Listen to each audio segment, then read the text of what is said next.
Smart and legal guidance, download the application now. नमस्कार दोस्तों, आज इस वीडियो के अंदर मैं आपको सुप्रीम कोर्ट का अभी रिसेंटली एक बहुत ही इंपॉर्टेंट जजमेंट पास करा गया है एफआईआर के रिगार्डिंग कि अगर एक पर्सन के ऊपर मल्टीपल एफआईआर्स दर्ज हो जाती हैं अलग अलग स्टेट्स में, अलग अलग डिस्ट्रिक्ट्स में, और बहुत सारी एफआईआर दर्ज होती हैं। अब यहां पर क्या इन सारी एफआईआर्स को हम एक साथ जोड़कर एक ही जुरिडिक्शनल कोर्ट में अपना क्लब कर सकते हैं? जोड़कर एक ही जुरिडिक्शनल कोर्ट को ये सारी की सारी पूरे इंडिया की एफआईआर को इकट्ठा करके एक कोर्ट को दे सकते हैं, एक इन्वेस्टिगेटिंग एजेंसी को दे सकते हैं कि आप इन्वेस्टिगेटिंग एजेंसी, ये सारी एफआईआर को हम जोड़ रहे हैं as Supreme Court of India के तौर पर। तो आप इन्वेस्टिगेटिंग एजेंसी इन सारी एफआईआर के तौर पे इन्वेस्टिगेशन करोगे और हम आपको एक कंसर्न कोर्ट दे रहे हैं। यही कोर्ट इन पर्टिकुलर एफआईआर का अपना इंक्वायरी करेगा, ट्रायल करेगा, फिर अपना केस को डिसाइड करेगा, डिस्पोज ऑफ करेगा। That's it. क्वेश्चन ये आता है, क्या ऐसा करा जा सकता है सुप्रीम कोर्ट ऑफ इंडिया के द्वारा, हां या ना? इस बात के ऊपर यहां पे सुप्रीम कोर्ट ऑफ इंडिया ने अपना एक लैंडमार्क जजमेंट दिया है। सबसे पहले मैं आपको जजमेंट का नाम बता देता हूं। जजमेंट का नाम है अमनदीप सिंह सरान versus state of Delhi 2023 supreme court. बहुत इंपॉर्टेंट जजमेंट है, थोड़ा अपना चीजों को ध्यान से समझिएगा।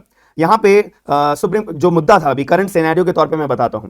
यहां पे जो एफआईआर दर्ज हुई थी, टोटल 30 एफआईआर दर्ज यहां पे करी गई हैं। 10 एफआईआर अपनी छत्तीसगढ़ में हुई हैं, 4 एफआईआर तमिलनाडु में हुई हैं, 8 एफआईआर राजस्थान में हुई हैं, और 2 एफआईआर महाराष्ट्र में हुई हैं, 2 एफआईआर दिल्ली में हुई हैं, 3 एफआईआर मध्य प्रदेश में हुई हैं, और एक एडिशनल एफआईआर अपना हरियाणा में हुई है। टोटल हम मिलाएं तो लगभग 30 एफआईआर यहां पे दर्ज करी गई हैं एक व्यक्ति के ऊपर। अब यहां पे जो एफआईआर दर्ज हुई है ना, उसके अंदर मुद्दे वाली बात आती है कि कॉमन अपना अगर ऑफेंस है, जैसे कि फॉर एग्जांपल अगर कोई व्यक्ति अपना हेट स्पीच देता है तो वहां पे रेलेवेंट एक ही कॉमन अपना सेक्शन बनेगा, एक ही अपराध बनेगा, और भले ही मल्टीपल स्टेट्स में अपनी एफआईआर दर्ज हो जाए, कोई दिक्कत नहीं है। ऑफेंस तो एक कॉमन है ना। तो यहां पे सुप्रीम कोर्ट के पास पावर होती है article number 142 of our Indian constitution को एक्सरसाइज कर सारी एफआईआर को एक जगह पे अपना इकट्ठा करके एक ही इन्वेस्टिगेटिंग एजेंसी को एफआईआर दी जा सकती है, और एक ही अपना पर्टिकुलर कंसर्न कोर्ट को जुरिडिक्शन ट्राई करने के लिए, इंक्वायरी कंडक्ट करने के लिए दी जा सकती है। लेकिन अगर मैं करंट केस की बात करूं ना, करंट केस में ऐसा नहीं था।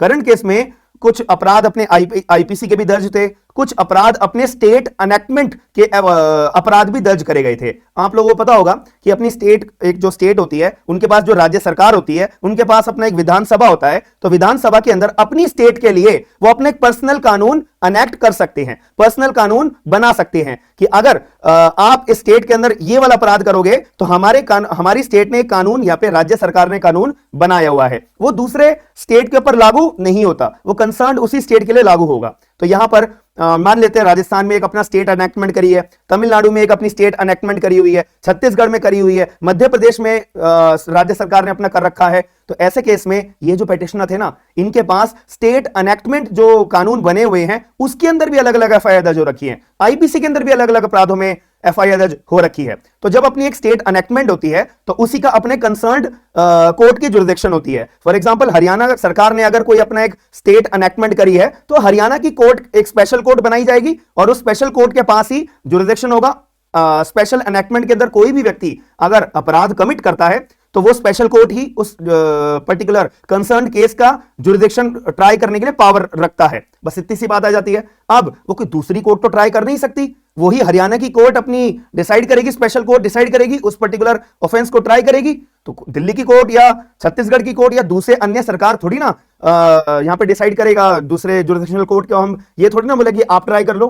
और सुप्रीम कोर्ट भी ये थोड़ी ना बोल सकता है कि स्टेट एनेक्टमेंट का स्पेशल कोर्ट का जुरिडिक्शन अपने पास बुलाकर दूसरी कोर्ट को दे देगा। ऐसा सुप्रीम कोर्ट ऑफ इंडिया भी नहीं कर सकते हैं। ये दूसरी बात हमारे दिमाग में क्लियर हो जाती है। तो ये जो कंसर्न्ड अपना पेटिशनर थे, जिन्होंने रिट पिटीशन फाइल करी थी आर्टिकल नंबर 32 के अंदर अपना रिलीफ पाने के लिए, कि जैसा आप देखो मेरे पास इतनी सारी एफआईआर दर्ज हो गई हैं, अलग अलग अपराधों में हो गई हैं, जिसमें आईपीसी के भी अपराध इंक्लूडेड हैं और अलग अलग स्टेट एनेक्टमेंट्स के कानून भी हमारे इंक्लूडेड हैं। तो प्लीज सुप्रीम कोर्ट जज साहब, आप जो है ये सारी एफआईआर को क्लब करके जोड़कर एक ही जुरिडिक्शनल कोर्ट बना दो, वरना मेरे को अलग अलग जो है कोर्ट्स के जुरिडिक्शन में भागना पड़ रहा है। मैं कभी किसी कोर्ट में जा रहा हूं, कभी किसी कोर्ट में जा रहा हूं, कभी कहीं जा रहा हूं। तो ऐसे मेरे लिए बहुत ज्यादा प्रॉब्लम हो रही है यहां पर। अब जो कंसर्न अपना पेटिशनर के काउंसिल थे, उन्होंने रेफर करा था Radhe Shyam versus state of Haryana का जजमेंट रेफर करा था कि देखो जैसा आपने पहले भी तो 48 एफआईआर को क्लब करके एक ही जुरिडिक्शनल कोर्ट को अपना डिसाइड करने के लिए बोल दिया गया था, जाकि मल्टीप्लिसिटी ऑफ प्रोसीडिंग्स ना आए, पहली बात। अब ऐसे केस के अंदर जो रिस्पोंडेंट के तौर पे जिन लोगों ने एफआईआर दर्ज कराई है, उनके बिहाफ पे यहां पे सुप्रीम कोर्ट ऑफ इंडिया के द्वारा चैलेंज कराया गया इस कंटेंशन को कि देखो जैसा Keshavrao Bhapkar versus state of Maharashtra के केस में भी यहां पर आपने सुप्रीम कोर्ट ऑफ इंडिया के तौर पे आपने बोला था कि हम क्लब नहीं करेंगे, आप जाओ अलग अलग स्टेट के हाई कोर्ट के पास, उनके पास जाके रिलीफ मांगो कि आपकी एफआईआर को क्लब कर दे, आपकी एफआईआर को क्लब कर दे। हम सुप्रीम कोर्ट ऑफ इंडिया ने ये मना कर दिया था। अब जो पेटिशनर था उसने एक और जजमेंट अपना रेफर करा कि जो अपना स्पोक पर्सन थे पवन खेरा, वाराणसी और असम के ऊपर उनके ऊपर एफआईआर दर्ज हुई थी ना, तो सुप्रीम कोर्ट ऑफ इंडिया ने इनकी भी क्लब कर दी थी सुप्रीम कोर्ट ने। और एक और जजमेंट था मोहम्मद जुबैर का केस, जहां पे एफआईआर को क्लब कर दिया गया था। सुप्रीम कोर्ट ने सारे लोगों के, दोनों बातों को, दोनों पक्षों के जजमेंट्स को, दोनों पक्षों के रेफरेंसेस को और सुप्रीम कोर्ट के जजमेंट्स को ध्यान में रखते हुए अपना एक पॉइंट बोला कि भाई देखो, हम आपको एक ही बात बताना चाहेंगे, आप जितने भी जजमेंट्स लेके आ रहे हो ना, यहां पर जो अपराध था वो एक कॉमन अपराध था। एफआईआर मल्टीपल हो रखी थी लेकिन अपराध कॉमन था, इसीलिए हमने क्लब करा था। दूसरी बात, अगर कोई केस में अपराध भी अलग अलग थे, ठीक है, और एफआईआर भी अलग अलग जुरिडिक्शन स्टेट के द्वारा अपनी फाइल करी गई थी, लॉन्च करी गई थी, तो ऐसे केस में हमने article number 142 of Indian constitution का जुरिडिक्शन अपना एक्सरसाइज करते हुए हमने क्लब करी थी ऐसी एफआईआर को भी। लेकिन हमने जब करी थी, हमने पहले स्टेट से परमिशन मांगी थी, हाई कोर्ट से परमिशन मांगी थी, अलग अलग जो स्टेट राज्य सरकारों से परमिशन मांगी थी, तब जाके यहां पर हमने क्लब करा था। आपके पास है परमिशन, आपके पास है हाई कोर्ट का इंटरम रिलीफ, आपके पास है स्टेट गवर्नमेंट की परमिशन, अगर आपके पास है तो हम आपके केस में भी 142 का यहां पे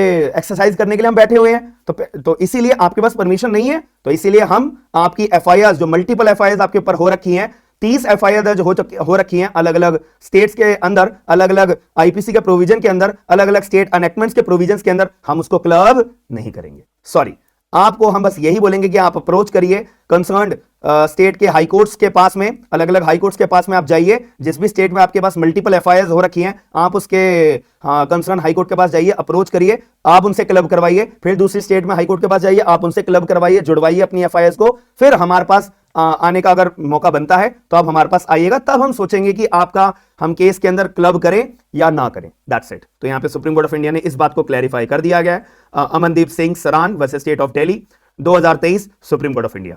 आई होप आपको मैंने बहुत ही ज्यादा सिंपल शब्दों में पूरा का पूरा मुद्दा एक्सप्लेन कर दिया है। और अगर वीडियो पसंद आई है तो वीडियो को लाइक जरूर करिएगा। और दूसरी बात, मेरा अपना एप्लीकेशन है स्मार्ट एंड लीगल गाइडेंस के तौर पे, मेरा आईपीसी का जुडिशरी बैच अभी रनिंग में है, तो जितने भी लोगों ने अभी तक ज्वाइन नहीं करा है, मैं आपको बार बार यही रिकमेंड करूंगा कि ज्वाइन एक बार ही जरूर करना, पूरी आईपीसी आपको बहुत ही अच्छे से याद हो जाएगी। दूसरी बात, जो लोग एडवोकेट्स हैं, अपना वो मेरी एप्लीकेशन डाउनलोड करने के बाद में 8000 से ज्यादा लीगल ड्राफ्ट डाउनलोड करके अपना एप्लीकेशन को परचेज कर सकते हैं। आपके particular district court, high court, supreme court, tribunal, any other, किसी को सम्मन भेजना है, नोटिस भेजना है, सारे ड्राफ्ट बहुत ही हाईली प्रिपेयर्ड है, 100% एक्यूरेट है।